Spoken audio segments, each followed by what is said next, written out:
Well, welcome back to another episode of the Buffalo Happy Hour. Mike, what's going on? Derek, we are back at one of our favorite spots that we talk about, but more internally than externally. Mm-hmm. So, for those that don't know, we did get some of our furniture for our studio here. So we just wanted to reestablish a couple things with our good friend and then kind of dive into it. But we'll start with introductions, exactly where we are, and we'll just start going off the rails. Yeah, That's the what purge. it was. Yep. I couldn't think of it. The purge. Yeah. It was a long while. Yeah. It was a long while since we bought them.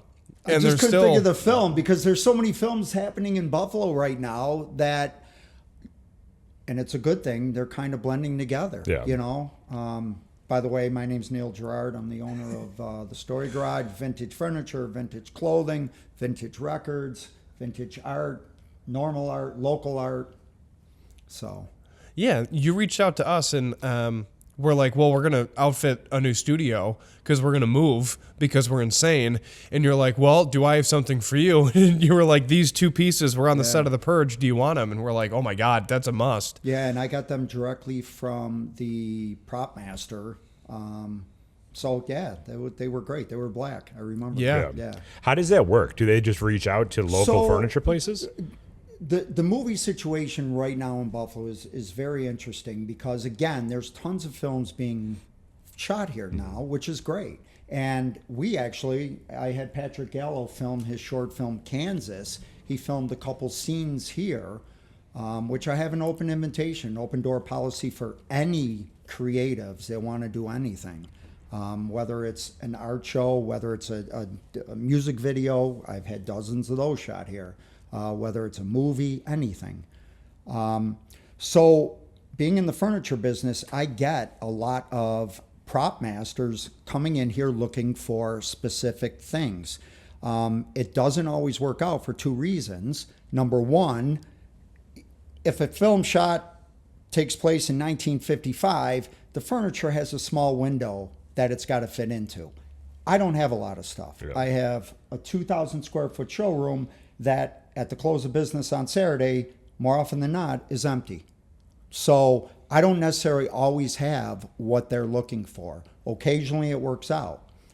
The second reason is volume. I just don't always have the volume. So what I always tell them, and which is what I told David with the Purge chairs, call me after. I want the stuff after, Sure. Because I need it. I can use it. Cabrini, I don't know if you guys were familiar with that film. That was a major film that was shot here 2001 or 2021, 2022. I do remember that one. That was downtown on Main Street, right? Yeah, it was everywhere. Yeah. And it was most of the scenes. It was like shot here in Rome, Italy. Right. That was it. Yeah. So it was similar great. places. Yeah, it was great. And it was a Victorian film. It was about an Italian nun who came to America. And, it was shot in the late 1800s. So all the furniture was Victorian. So anyways, I got invited to the sale afterwards. And boy, did they have a ton of stuff. And boy, did I get a ton. And if I did more Victorian, I do primarily 60s and 70s kind of vintage mid-century stuff. If I did even more Victorian, I would have got a lot more. So, yeah, I always tell prop masters, reach out to me after because I want the stuff because it's unlikely. Like, the Bills film that was here. The holiday one. Yeah. Yeah, the Hallmark. Yeah. They came in looking for a leather couch that sold before she got here, and it was just kind of an everyday couch. But that would have been something that would have worked. But by the time she got here, it was gone. How much is it, or how difficult is it to... Or do you not even think of, like, for movies, getting furniture in for movies versus for regular customers? Thought. Yeah. Zero thought. The most important thing to me is the person living on the west side, the person living in North Tonawanda, the person living in Niagara Falls. The customer, when I see a piece of furniture, it's not, okay, I'll just buy it and mark it up whatever I feel. I look at it, and the first thing that pops in my head, aside from just condition and whether or not it's cool, is this going to work for the customer? Am I going to be able to fit this into my mission and my model and get this into the customer's house at a reasonable price? Sure. That's first and foremost. What was your original mission that you've never strayed from? That. Although the demographic and the furniture has changed. For example, when I started on East Ferry Street in Cold Springs in 2016, I was friends with someone who owned a moving company. And we also were working with 15 organizations that we would donate furniture to. So if these organizations, Catholic Charities, International Institute, the list goes on, Root and Love, if they needed furniture, I would donate it, and my friend's company would deliver it. So with that being said, it wasn't uncommon for me to get everything in the house because my buddy was going to get it as opposed to me in my little van. And we always had an exit strategy. For example, the example I always use is, a brown Lazy Boy recliner could stay here for 4 months. Over there, it would be gone in an hour. Yeah. Because it's everyday stuff that people needed. So my low price point is the mission that hasn't changed. And if I get designer stuff, that's great. That's a bonus. But I had someone reach out to me with from 1973, 74. It was a leather designer couch, some Italian guy. And when he first sent me the pictures, I said, do you know who made it? Because in my mind, I want that couch to be made by J.C. Penney's. Because I'm looking at it, it's cool. And if it's made by J.C. Penney's, that means it's not made by an Italian designer and worth $3,500. Sure. So I'll gladly sell a cool vintage chair from Sears or J.C. Penney's if it's cool and if the price point makes sense over a designer piece any day. And don't get me wrong, I'll get designer stuff, but it has to make sense for me price point wise. And that's very evident in your posts. Like one of my favorite things is when you post something new is I have to scroll through every picture because not that I'm looking for something, but if something catches my eye, I'm super interested. And then I look at the price and it's ridiculously affordable. And I put the price in there. Yeah, there's no awesome too. DM, there's no secret. Yeah. I'm not telling two different people different prices because I'm feeling them out. It is what it is. And is that just because what you've seen worked, or do you just truly believe in 100% transparency in this stuff? Yeah, I do. I mean, I have talked more people out of buying something than I probably have talked them into it. I'm not a salesman. The stuff sells itself. I don't have to convince anyone. I've convinced more people not to buy it because I know they don't love it. And I'm not doing this unless you love it.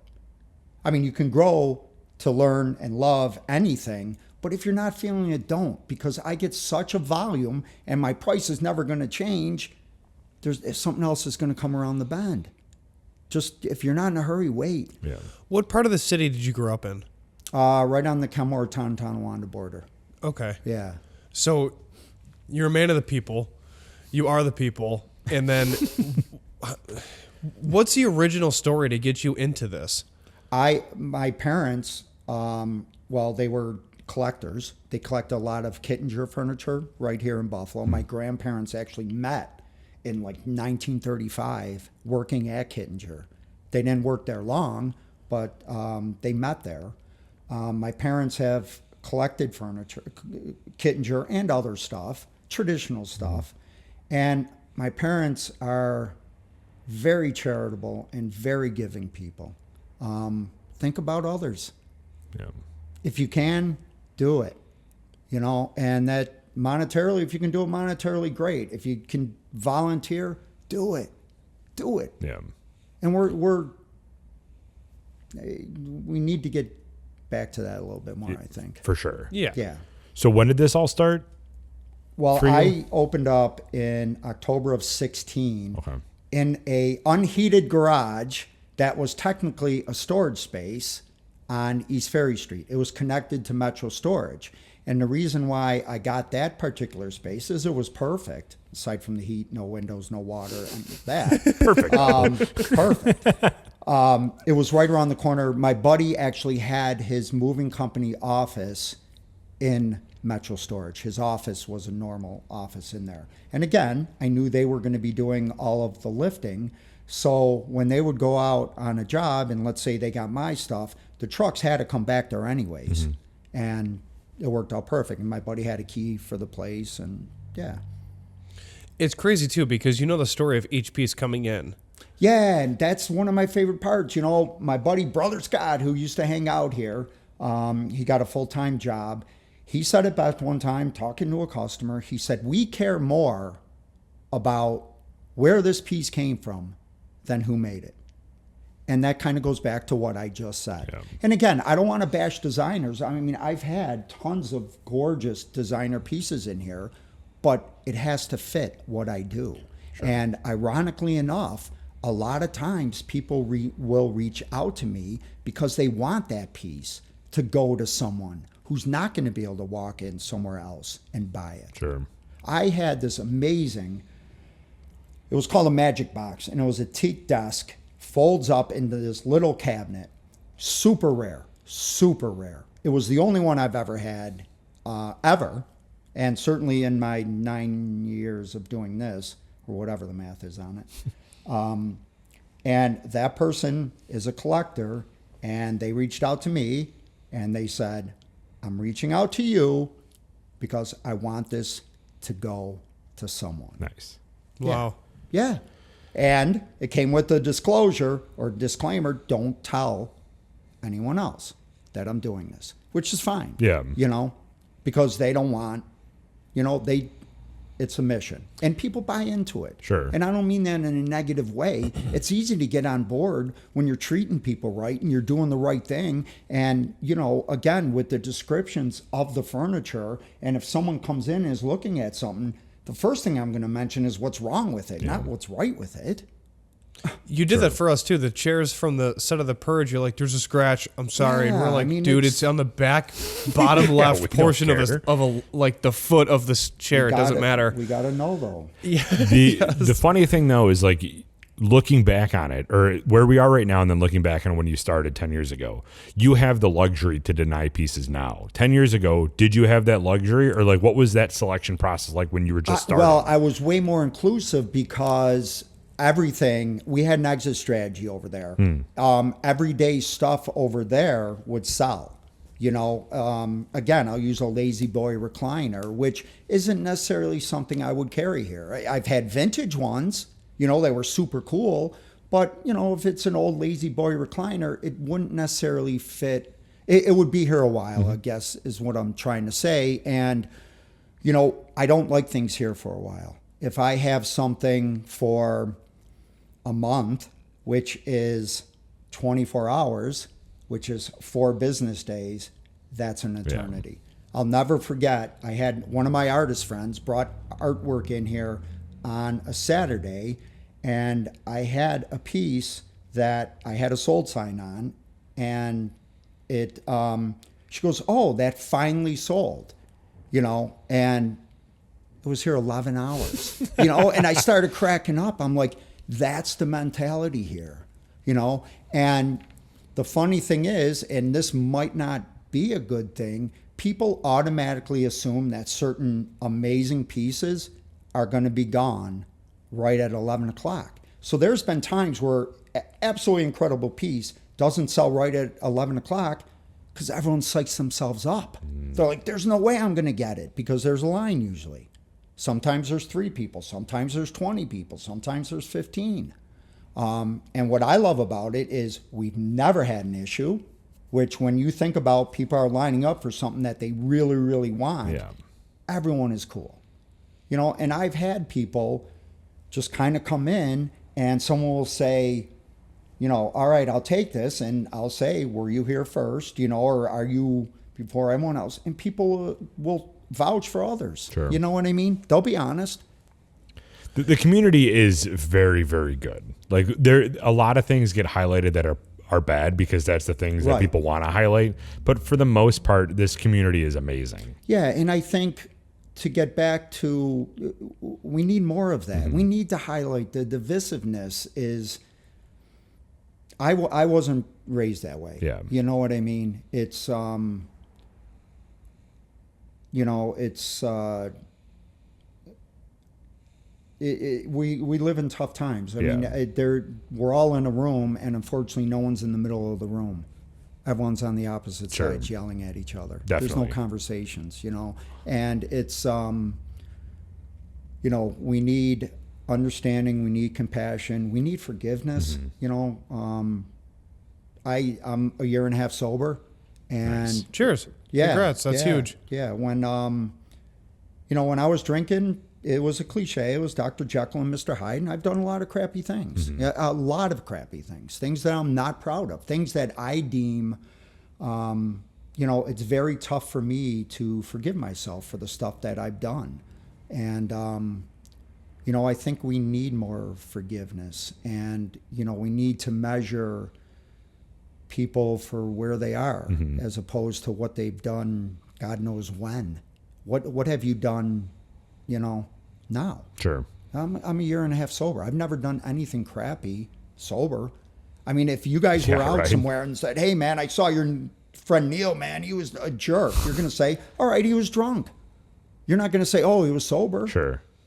And, we need to look at what people are doing as a unit of measurement instead of just this writing off, We need, When there's a line of people, and say there's 4 people crowded around one couch, the first question any employee will ask or you will ask is, who was here first that said that they wanted to buy it?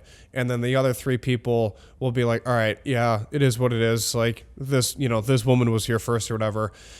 Does that automatically always happen and negate any type of bidding war? Or has the price is the price. Right. I mean, if they wanted to do something amongst themselves, which has never happened, they're more than welcome to. So basically, when I open the door, I know who's here first. It's never really a question. When it were the colder temps, people weren't waiting at the door when it was 8 degrees out, and I feel bad because I don't want them to. So they were waiting in their cars. So sometimes... and like I said, there were times where people vouched and said, "Oh no, she was here first." But it's never not clear, and it's never been an issue. That's awesome. Yeah, and everyone they know what it is. Again, whatever you missed, we might not get the identical thing, but something else is going to come around that's going to work for you. And it has hundreds of times. Yeah. And because you're getting furniture from everywhere, correct? It's not just like, oh, I got this from the opposite side of Buffalo or whatever the case. It's like, no, this is from Chicago. This is from California. This is from Montana, right? Well, everything's from Buffalo. I thought it was from different states. Oh, no, I don't do anything. I go from Lewiston to Orchard Park. And that's why it's tough for me to get stuff every week, because I'm not going to Rochester even. Got it. Okay. Because I have a little van. All right. After the moving company went belly up during COVID, understandably so, his employees are sitting at home, getting these checks. Yeah, right. So I went and bought a little van, and it's perfect. I don't like big vehicles. It's cool. Sometimes I got to do 2 trips, sometimes 1, whatever. And if it's really a lot of stuff, I'll rent a U-Haul. So my price point, it doesn't make sense to travel too far. Right. Because if I rent a U-Haul and go to Rochester to buy a bunch of stuff, the numbers have to work. Mm-hmm. Yeah. And a lot of times that wouldn't. And it certainly wouldn't work for my little van. Yeah. Because in my little van, I could fit maybe 2-3 pieces in there. And with how little I mark things up, it just... the gas would eat it up. Yeah. Yeah, right. That's fair. Yeah. So everything is from here. Now, I've got stuff from South Buffalo that, Lauren was her name. She bought it in California when they were living there, and she brought it here. Mm-hmm. So now... So you have transplants, but it's not like you're actively searching for things. Nothing. Okay. Absolutely not. Well, sorry, Gwanda, but it's well, maybe. Maybe. We don't mind. Gwanda's down. That's along the water, right? Yeah, we'll do a road trip. Yeah, there you go. Yeah, it's further south. Yeah. Further south, but nothing crazy. So, okay. So my fault. I thought that you were sourcing from all over, which is that's good to know. And so 2 years ago, Brother Scott and I were in here, and we weren't supposed to be here. I don't mean it like that. It was just a time that we normally weren't here. And I knock on the door, and this guy comes in. He goes, "Do you buy furniture?" And I said, "Yeah, definitely." He goes, "Well, my mom just passed. She was 95, lived on Fargo. They moved in there in 1955. So I'm like, "Yeah, do you have pictures?" And he pulled out the phone. He started flipping through, and I'm like, "Are you going there right now by any chance?" So he's like, "Yeah, I am." So I'm like, "Let's go." So this property was, these are my favorite types of property, because I went in, and his name was Joe, and he was such an amazing guy, such an amazing, one of those Buffalo guys, just amazing. So it was one of those situations where I could give him a flat rate and take whatever I want, and he was going to get rid of the rest, which works best for me. So we did that. And the home was 4,500 square feet. Wow. It was typical Buffalo home, Italian family, where in the basement, kitchen, dining area, living room, bedroom, bar area, full bathroom, all in the basement. That's sweet. Yeah, it was amazing. So she hung on, as a lot of people did back then. She hung on to stuff she bought. So there were 2 pink sectionals from 1958 that we got. And we brought them here, and they had wear. They never redid them, so it was all original upholstery. Brother Scott, who did upholstery most of his adult life, touched them up a little bit. And they each sold within minutes. And they went to women, one late 20s, one early 30s. And they're the second owner. Yeah. Yeah, that's wild. So sweet. They're the second owner. And when you tell that to them, and then I'm like, "Oh yeah, by the way, it was on Fargo in between Albany and whatever." When you pinpoint the house, and she says, "Oh, I live on Richmond, 2 minutes from there." That's so cool. Yeah. I mean, that's why we do what we do. Yeah. I don't care about, Giuseppe whatever and his leather couch. It's meaningless. Yeah. What is the extent that you'll go to fix stuff up? Like when you said Very small. Okay. So when Scott was hanging out, he did upholstery but retired. He did upholstery for 35 years. So I never got anything that needed upholstering, because price point doesn't make sense for me. Upholstery is very expensive. So I just never did it. When he started hanging out, he's, "Oh man, I'd love to redo that piece." Like when we would be together and we'd see it, I'm like, "Okay." So we started getting pieces that he would redo. Nothing, we never pushed it. Whenever he was ready and whatever he wanted to do, because it was a gift to me. We're taking a piece that literally was being brought to life right in front of our eyes. And if you look back on the Instagram, I point out the pieces that he did. I mean, just incredible work, just incredible. So that was a blessing to have him, because now we were able to get pieces that otherwise I would write off, and now he's redoing them brand new. Out the door it goes. That's awesome. Because he was cool with whatever. Yeah. You know what I mean? We would go 50-50 on it, and he's like, whatever. Sure. He just enjoyed doing it, and he enjoyed the mission. In this business, you have to have some sort of character with the pieces. So Yeah. I'm sure that you would probably ideally not touch anything up, but there has to be something that you're like. I mean, I just don't, and it's not, I don't know how to do anything. Right. I don't have the time to refinish it. I'm not good at refinishing. I've never done it. So it's, we'll touch something up, do very minor stuff, but that's it. If something's beat, it's beat. Sure.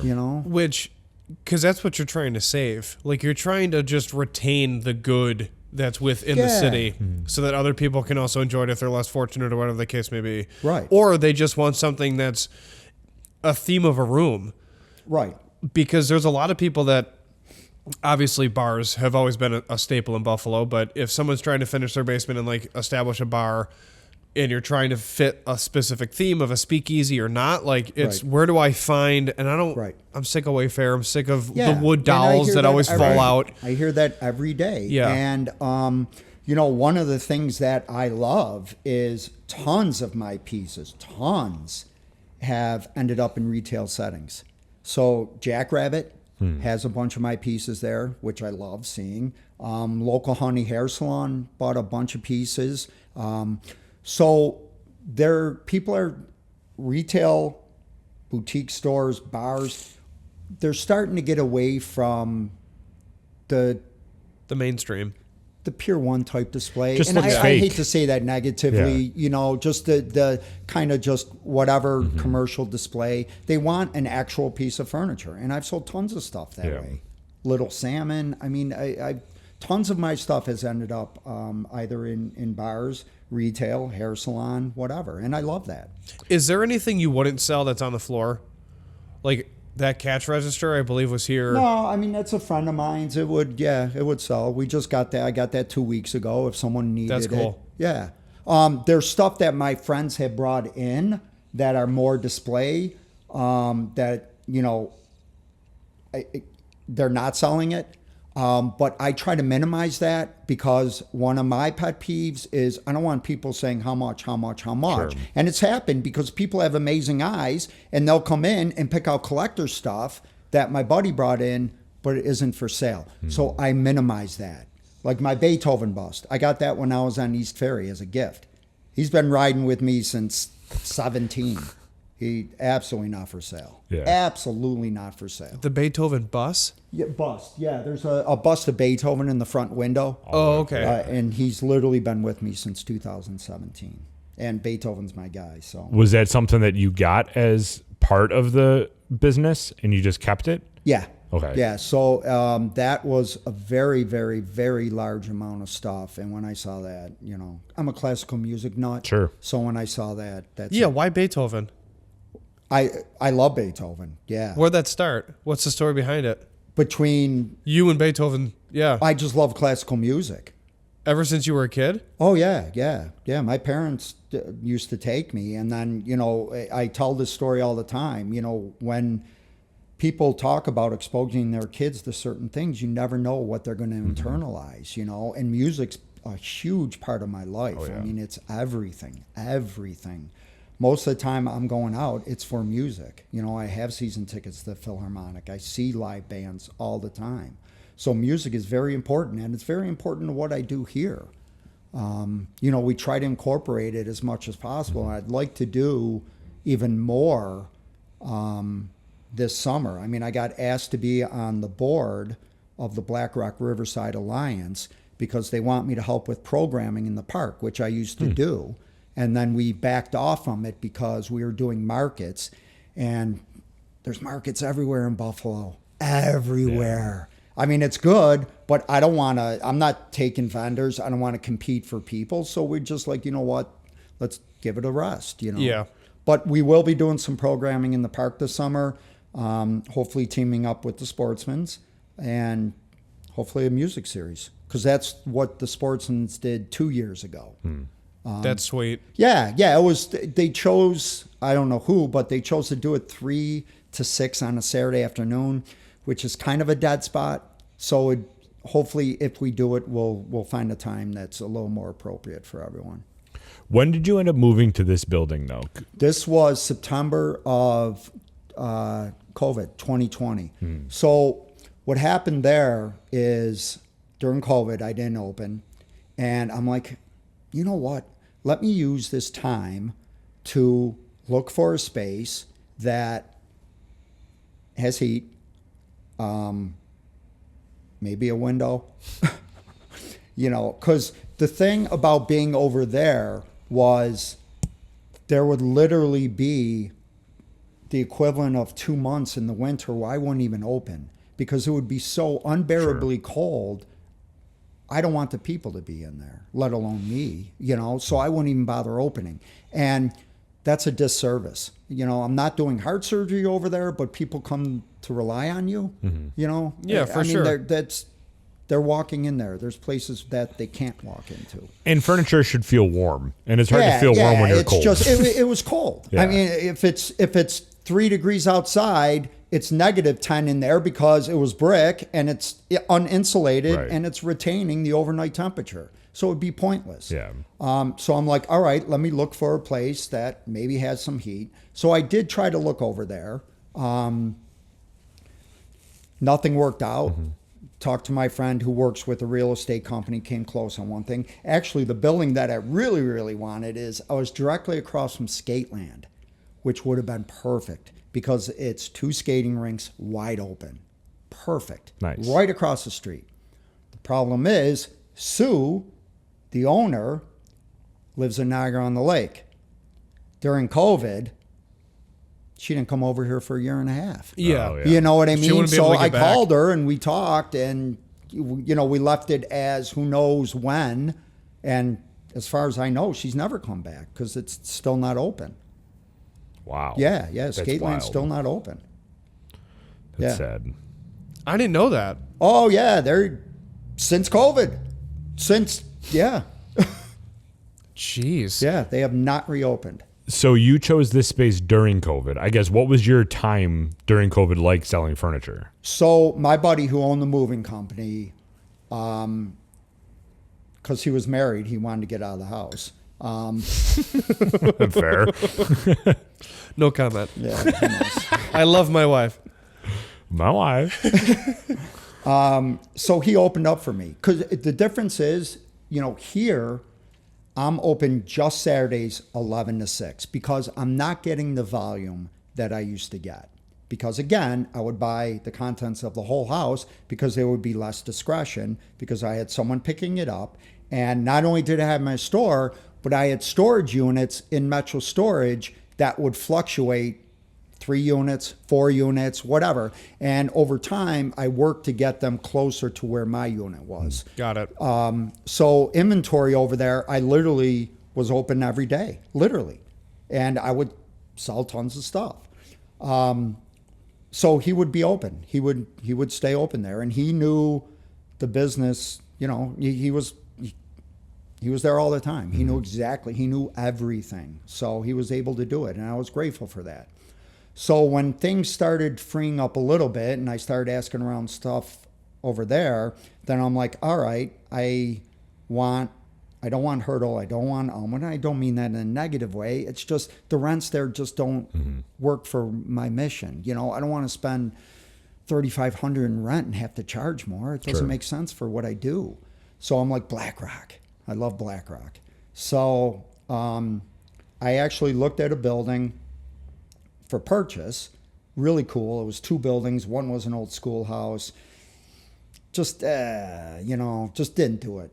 And I saw this and I reached out to the realtor and I'm like, hey, what, blah, blah, blah. And he said the square footage. I'm like, oh man, price per square foot. And I'm like, that's a little bit more than I want to get into. And he saw my email. And he's like, wait a minute, are you with the Story Garage? I'm like, yeah. He goes, no, man. He goes, we're making this happen. Oh, nice. That's so cool. This dude was great, man. Michael Catterbeck, thank you, man. This dude was, yeah, man, what a good dude. So, yeah, he bulldogged it through, met my landlords, which I could literally go on for an hour about how amazing they are. They have facilitated so much. Also local? Yeah. Yeah. And they own a bedding company, which is why they have this building. And when I moved in, they moved out of the showroom and went into the back because most of the stuff they do is with nonprofits, less walk-in customer and more organization. So they moved out, gave me this whole showroom, and I honestly, I can't say enough good things about them. I just can't, man. That's incredible. I just can't say enough good things about It them. is, especially when there's more recently, there's been outside developers that have been trying to help the city, and I don't know if help, as you've watched things progress, is really the right word at this point. But it's been interesting to see because that has really allowed is a lot of the local people to start doing more silent work for the city that no one knows about. And it's like, oh, okay, we still got each other's back. Like, that's pretty cool. Yeah, and the thing with developers is, and you see it time and time again. I mean, there was the old Buffalo where you'd hear about a project, everyone would be rah, rah, rah, rah, and then that would be it. No one would ever talk about it again. You know, I think back to the Signature Bridge, the span. Remember that? I mean, all these team meetings and, you know, community events and whatever. And then came the time where, like you said, all these guys from out of town and even some local, to me, and again, I'm not a developer, but man, did they take on a lot in a very short period of time. Yeah. And like I said, we were talking before, to me, and I tell this to my friends all the time, with whatever they're getting into, organic, man. Let it happen naturally, which is exactly what I did with the Story Garage. You know, I'll never forget. I was closing up on a Saturday there, and Step Out Buffalo came running in with like 5 minutes before I closed. And they're like, hey, we're Step Out Buffalo. Do you mind if we do a story? And I'm like, yeah, all right. So we did a quick interview, and after they left, I'm like, I don't think that's cool that just happened, because I was real protective of what I was doing over there. I mean, I'm grateful for what they did, you know, because they did they turned it up to the next notch. Sure. And you can't fight where you're going. You know what I mean? Because every step that I've done is been natural. You know, I'm not out there, like I said, we talked about Buffalo Spree. I've never told anyone to vote for me for that, you know. So when I win that, which I've won it twice, I'm not going to disrespect that. That's wow, man. Thank you. Yeah. Thank you for going out of your way without me mentioning it and saying what I'm doing is the right thing. Yeah. Thank you. Yeah. That's sweet. Has it been like a consistent growth? Because I mean, you talk a lot about how difficult it is to get furniture. Yeah. But like at some point you can't fight where you're going unless you don't have furniture or space to grow into. So like what has the last couple of years been like? So there was the massive shift during COVID where, again, I went from buying whole houses of every conceivable thing because over there, a dresser that I might pass on now would sell in a minute. You know, it was a different, I was selling a lot of less vintagey and more everyday stuff. So now we kind of honed in on that. And I've also been selling a lot of new furniture. And one of the things that I'm really trying to do is establish a consistent relationship of new furniture. Because the situation is, if it's a company, a local company that buys tractor trailers of overstock or discontinued, returns, whatever. The thing is, when I first come upon the scene with them, let's say they have 3 years worth of stuff. I come in, I start buying stuff. Within 2 months, I've gone through everything that I would consider good for here. So we're at a standstill again. So relationships that way last a couple months. I've had some that lasted longer. But when these guys buy a truck, there's an office chair on there. There's a bathroom vanity. There's a washing machine, you know, and it's not cool furniture. There might be one cool chair. Sure. So when I come across it, it's been built up. And then I go through it so quickly, now they're not keeping up. So I'll back off for a while and then go revisit them or wait for them to reach out to me. Are you ever looking at expanding areas to like just showroom space so you can have more furniture, or not really? I can't get it. Yeah. I mean, literally this place, I mean, I could fit a ton more furniture in here right now. Right. I mean, some weeks are better than others, Yeah. you know, as far as getting the stuff. And that's part of the fun. It's like some weeks, I mean, people will reach out on Instagram all the time and be like, oh my God, you know, because it's holy smokes. But it's literally, I'm at the mercy of everything else. Yeah. Yeah, literally the world. Yeah, I have no Yeah. say in any of it. Yeah. It always works out, and a lot of times I never know how it's going to work out, but it always does. Are you searching like Facebook Marketplace and all that stuff for I'm not on furniture and stuff? Facebook, Okay. so I have friends that look. Yeah. But, you know, everyone's on Facebook Marketplace. 100%. And, you know, my friends that are on Facebook Marketplace, you know, I haven't exactly heard. Positive things. Yeah. I don't know, but it's just yeah. So I have friends that look everywhere. I have friends that look at estate sales because I can't go to estate sales. First and foremost, because a lot of times they're charging more than what I'm doing, or what I'm charging, or I'm open on Saturday. Yeah. I'm setting up on Fridays. So unless you're doing it on Saturday, and there's only two companies that do it on Sunday. There's only two companies that do it on Sunday. One of which is Queen City Estate Sales, which is amazing because I feel like John, the owner, I found a brother because his mission's pretty similar. Cool. You know, his job, he's hired to empty the house to sell it, and that's what he does. Yeah. Yeah, I mean, that's... Yeah. I mean, Right. his job, he's hired to empty the house. So at the end of the day on Sunday, more often than not, the house is empty. Sure. Yeah. And everyone loves him. So, yeah. So, you know, evolving or expanding, I would love to. But for me to expand, I would have to have that contact in new furniture. Sure. Yeah. Or I would have to have that contact of vintage furniture where it just went and I sell stuff for other dealers in town when they've had something for a long time and they just want it gone.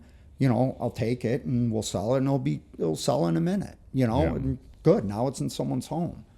But evolution would have to take place with either brand new furniture or some steady stream of vintage stuff, you know. What is your favorite type of furniture to sell or to get in? You know, I grew up collecting Victorian furniture. So, like, I love Victorian. And this past month, my buddy sold his house on West Ferry, and he was a Victorian collector. And I got everything in the house. Nice. Yeah, so it was really, really wild to see because Victorian furniture, look, Buffalo is a Victorian city. End of story. We're not anything but. If you live in the city proper, chances are your house was built from 1880 to 1920. More often than not. Right. So what's happening with, you know, if you live in the Elmwood Village, you don't want 10 pieces of Victorian furniture because it's not comfortable. Yeah. You know, and a lot of stuff's not practical. But you want a piece that's going to accent your house that was built in 1890. I mean, that Pier Mirror, you know what I mean? Yeah. The kid that bought it's probably 30 years old, you know, and that's from 1880. Sick. Yeah, it's Yeah, massive. it's Massive, great. yeah. So I did that for that friend. And then literally 2 weeks ago, last week, another friend reaches out and he says, hey, my aunt passed away. She has a bunch of Victorian pieces. I'm like, yeah, bring them in because they do sell. Yeah. You know, they don't. When I was collecting, Victorian was pretty much in first place. So it was expensive. You know, stuff that I paid $1,500 for is now $350, Sure. which is fine. That's life. I mean, that's what happens. And I actually like that because now when the 30-year-old person comes walking in and buys a Victorian piece, that's great. Yeah. It's great. Probably makes you feel better that you can provide them somebody that you're super Absolutely. passionate about. It fits their house. I Yeah. mean, if you look back on Instagram over the last 3 weeks, all of that stuff is pretty much gone, and it all went to younger people. I mean, most of my customer base now is younger folks. Yeah, everyone is either just buying their house or they're now into Absolutely. their Yeah. second house Yeah, and they're taking proceeds of absolutely. their first. A lot to of first-time buyers. Yeah, and first I or love second. that excitement, Yeah. man. And Oh. that whole thought process of like I want to get a bedroom set isn't existent anymore. Like No. people want mix matched furniture Yeah, because yeah. it screams character. Yeah, it happens. And if I get the right bedroom set, you know, the mid-century cool bedroom set, again, it goes quickly. And the problem with finding complete sets anymore is let's say you have a dresser that was a dresser set from 1968, all right? Somewhere throughout that time, if it's not the original owner, a bedroom wasn't big enough to hold all the pieces. Sure. So now the nightstands get separated. The tall boy, the chest of drawers, and the triple dresser now get separated. And that's how you end up with these individual pieces. Right. It's because somewhere in that journey, it didn't fit in one room. And that's typical of Buffalo. I mean, we've all seen Buffalo bedrooms that wait, is this the closet or the bedroom? Yeah.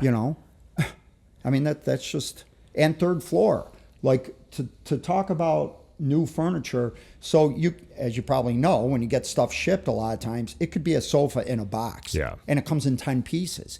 And people will say, oh, this and that. And I'm like, yeah, the quality might not be there because you have so many moving parts that 15 years from now, with people jumping on it, it might not. But for me, if it looks cool and it comes apart in 10 pieces, the person living on the third floor is getting it up there. Yeah.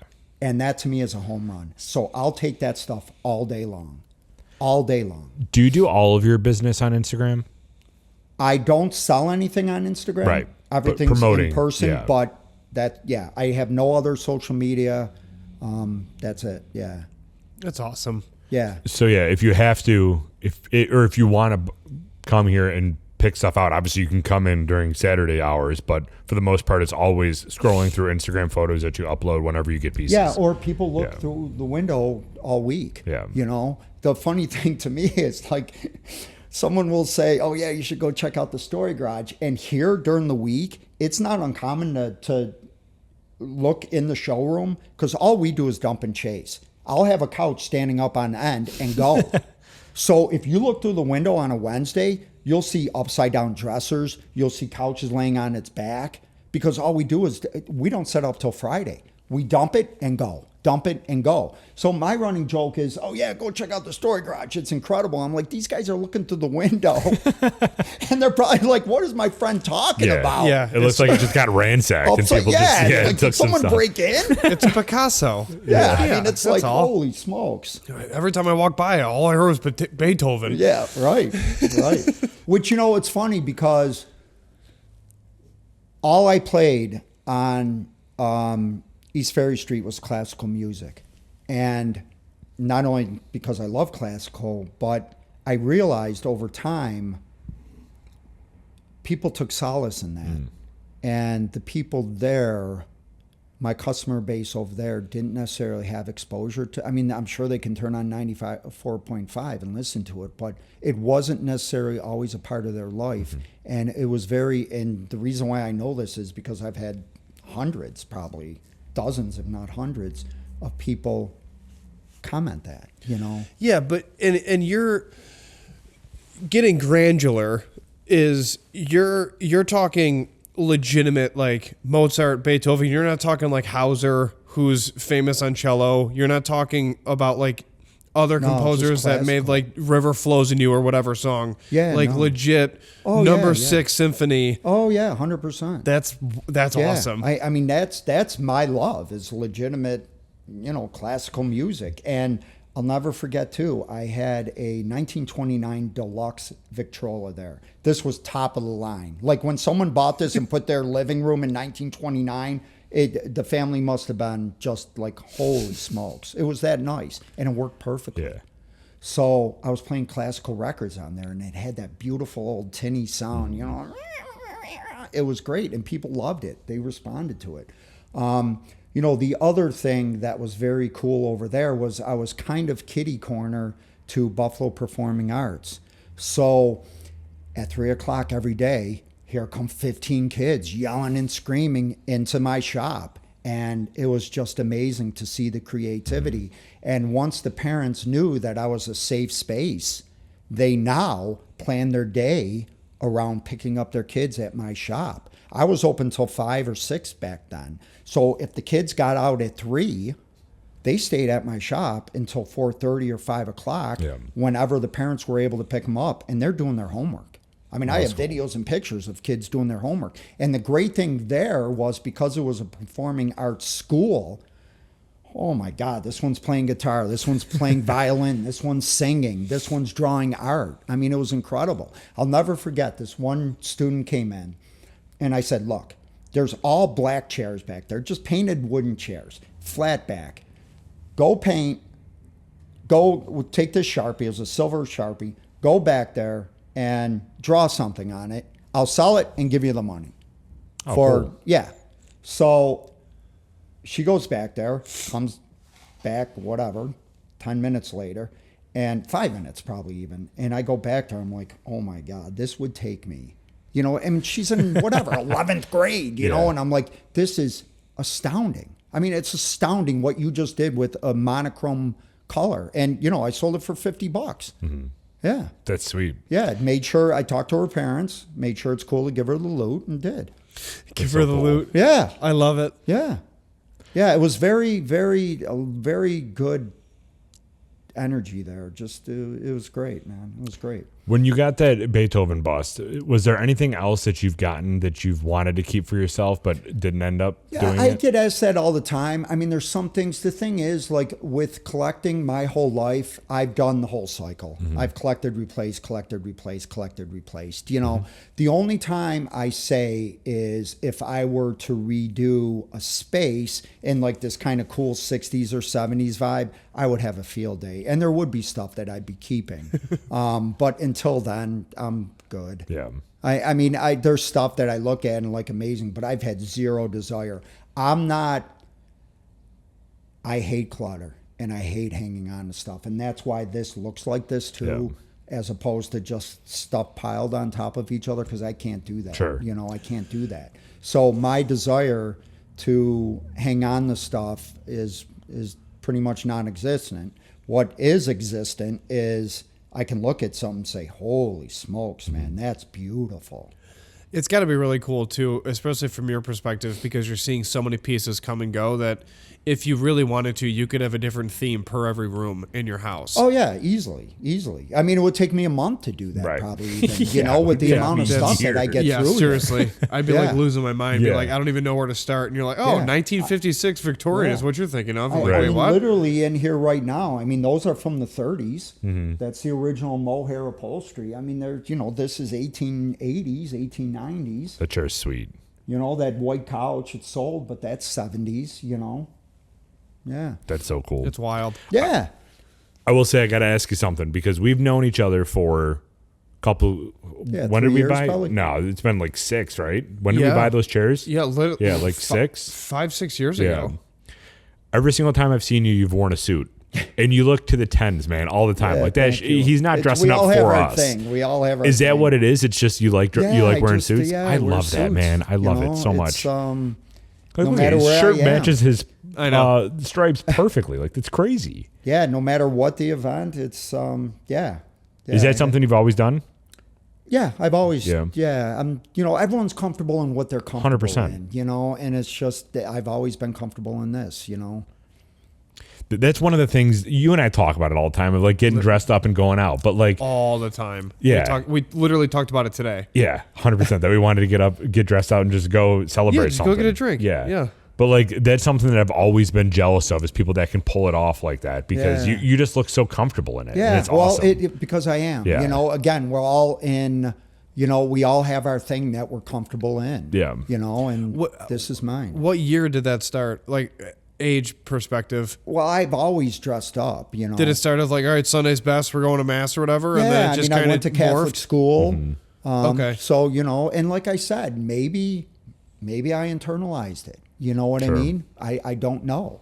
I've always been drawn to it. Could be the classical music too. It's Yeah, just you're just a classy guy, man. You're Well, just a classy guy. Because our thing is like, we watch shows like, you know, Boardwalk Empire, Peaky Blinders, and they're always, there's layers to their outfit. Oh, you know, they yeah, take a coat off, but then they have 2 other coats, and you're like, where do the Yep. coats stop? Like, where's the actual shirt? Yeah, right, You know, right. but it's like, you know, you're never wet because it's always raining in the UK, but Yeah, it doesn't right, matter because you have 6 right. coats on. Yeah, But exactly. we just, I don't know, we've always talked about that, or trying to, I mean, before we hit record, I was looking at blazers on the corner, and I was Yeah, like, dude, look at this.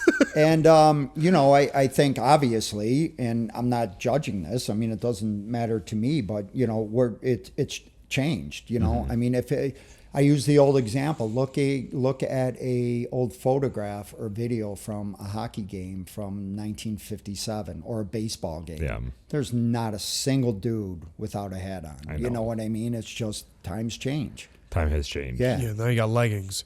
Yeah, Yeah, right. it's Yeah. again, I you know, no judgment, but it's we've changed. Everything's changed. I think back when we first connected, you were going on a kick of posting yourself in a lot of pictures. Yeah, dressing up as a woman that time? like sprawled out on the couch and everything like that. What was that all about? Because that was super funny. Well, we always look. I don't want to Look. I don't want to minimize what we do here Yeah. because there's people that spend thousands of dollars here. And I don't 100%. want to turn it into a joke, but it's furniture, and let's have fun here. You know, I'm never going to take this so seriously so that started with, you know, I have friends that sell vintage clothing here, and I say to Brother Scott one day, and I'm like, probably put on a dress for this photo, right? So, yeah. So it just all these goofy things. Like one time I'll never forget, and a lot of them really people just loved it. It really just loved it. I had a house coat from the 50s, like everyone's grandmother would have had. I put my hair in rollers, put a cigarette in my mouth, and I was reading a Life magazine from the 50s. And I had house shoes on. That's so cool. It's amazing. You know, the feedback, you just never know how you strike a chord. And even just a lot of the music that I post. And one of the biggest things that gets, you know, I had prostate cancer and I'm still kind of battling it. But, you know, when I broadcasted that, asking people for patience because we don't know what's going to happen, the feedback is everyone, I got this story, I got this story, I got this story. And, you know, in my sobriety journey, some of the landmarks I would post because for me, it's important to, I'm not going to dwell on it, and I don't want to keep hammering it home, but it's important to sometimes talk about those milestones for me because I did crappy things. And it's important to remember that. Not that I ever forget it, but it's also a unit of measurement. And, you know, this last time when I said I'm a year and a half sober, I mean, just the number of people and the number of stories and people you would never know. People like, oh, I have 8 months, I have 5 years, I have 10 years. It's just endless and good for them. Yeah. If you feel you need it, good for you, man. Because we're starting to, you know, it trending, I guess. You know, people are drinking less, I guess. No, they are. They You know, definitely are. Yeah, we think talk we're- about it a lot. There's Yeah. a lot of metrics behind it. And it's funny because, you know, one of my buddies that sometimes I'd go see music with or go do whatever, he didn't drink. He was sober. So he's a beer drinker. So he would ask for NAs. And this would be like even 3-4 years ago. And nowhere had it. Nowhere. Hockey game, nothing. And now it's like you go into a bar, there are 3 options. Yeah. I mean, literally, you want an IPA, you want I mean, it's completely different dynamic. And now that I don't drink, you know, I was never a beer drinker. I was never a real mixed drinker. I always drank wine. That was my thing. But to try to, like, if we're having dinner and we're sitting at the bar before, I'll order a mocktail just because I don't want to ask for a glass of water. You know Sure. what I mean? Yeah, that's These fair. people, you know, let me buy a mocktail. Let me still support you. Because a lot of these restaurants and bars are people that shop here. They're my friends. So, hey, I'm here. I'm supporting you. So I'll order a mocktail every now and then. Not so much ENA, although I did have one the other night. The year and a half, though, is such an accomplishment. So congratulations yeah, on that. and you know, I almost hate to say it. It's been easy for me because I was ready. Sure. You know, I finally reached that point where I was exhausted and I did enough crappy stuff that I had it. That was finally it. Because I was never in denial. I knew that, hey, you got to stop. I just didn't, and I couldn't. And don't get me wrong. I only drank 3 times a week, maybe 4 times a week. And the problem is it would be, oh, we're doing this? Let's go. Let's go. Right. And another reason why it's easy for me is drinking was always secondary. Music was always first. Sure. So I'm going to see a band. The drinks were second. So when I got sober, I didn't change anything. I didn't have to, you know, they always tell you, oh, you got to change your friends. You can't do this. You can't do that. I changed nothing. I didn't change any of my friends. I didn't change what I do. None of it. That's the night awesome. ends quicker now. Yeah. You know, I used to extend it a little bit more sometimes. Yeah, now you just go to bed. Yeah, I mean, it's honestly, I mean, Yeah. you know, now it's like, okay, you know, whatever. If I'm hanging out, if I take someone to dinner or whatever, when it's done, it's done. You know what I mean? I don't have to draw it out. Yeah, that's probably why a lot of people reach out to you, though, like wanting to show you their accomplishments because they Yeah. don't have that vice of music is my vice where you did. They're looking for a Yeah. community around. Yeah, it. and people have reached out. People have asked for suggestions, and you know, everyone's story is different. I mean, there's a lot of crossover. We all, you know, if you have a problem, you know, we can relate to a lot of the crappy things. I mean, I drove drunk, man. I mean, I did. I'm least proud, man. I mean, I'm not proud of that at all.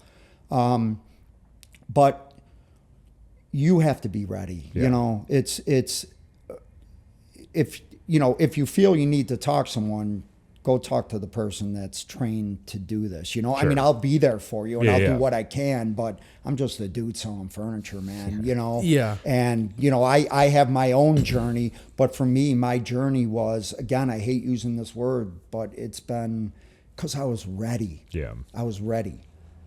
You are a good person to talk to, though, about it because I feel like you're unapologetically yourself. Like, this Yeah. is just who I am. Yeah, man. And that's so cool. And I have had those conversations, and again, when having those conversations, like anything else, you know, people may be taking it in and internalizing it, but there's something beyond that too. You know, it's like we have a friend that, you know, his health wasn't the best and he didn't take care of himself. And our other friends were like, you got to talk to him. You got to talk to him. I'm like, well, I will. And he'll probably understand what I'm saying and he'll take it in. He'll agree with every single word I'm saying, but there's got to be something else to get you there. Yeah, know? you have to want it yourself. I mean, Yeah, that you have comes to with want it. That comes with drinking. That comes with eating healthy. That comes with everything. Any And addiction. and if you need support, then get it. Yeah.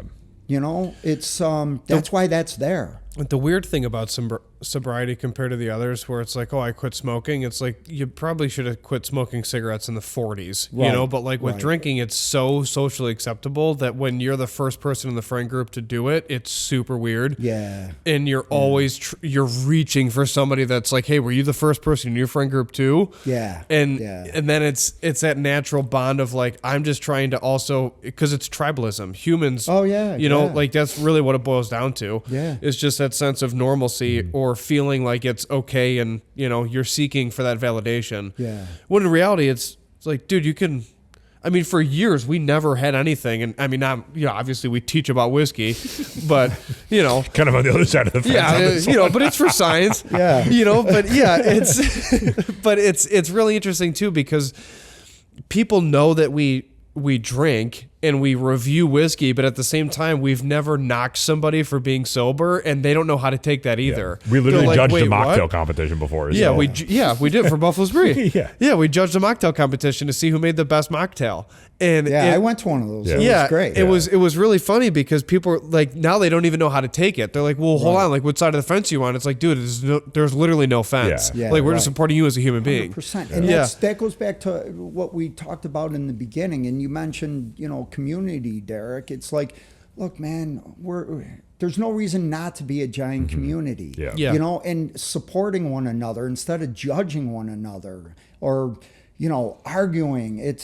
Again, it sounds naive, but it has to happen, man. You know, I mean, at no point in the history of the world was it ever perfect. Yeah. But there's a lot wrong now. Yeah. And I feel we could do a lot for each other. Yeah. You know, less judging and more listening and more coming together in the middle of the room, you know?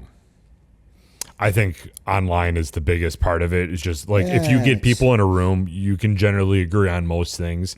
It's online that's causing a lot of this And, issues. you know, what I love about here is no one talks politics here. Yeah. No, it's so Sure. neutral. It's, you know, You're and talking about people a know chair. that. Yeah, but even, you know, the sense of community here, and I tie that into the fact that, again, no one ever gets, well, I've never had a problem here with people coming for the same item. 8 people coming for the same item, never been a problem.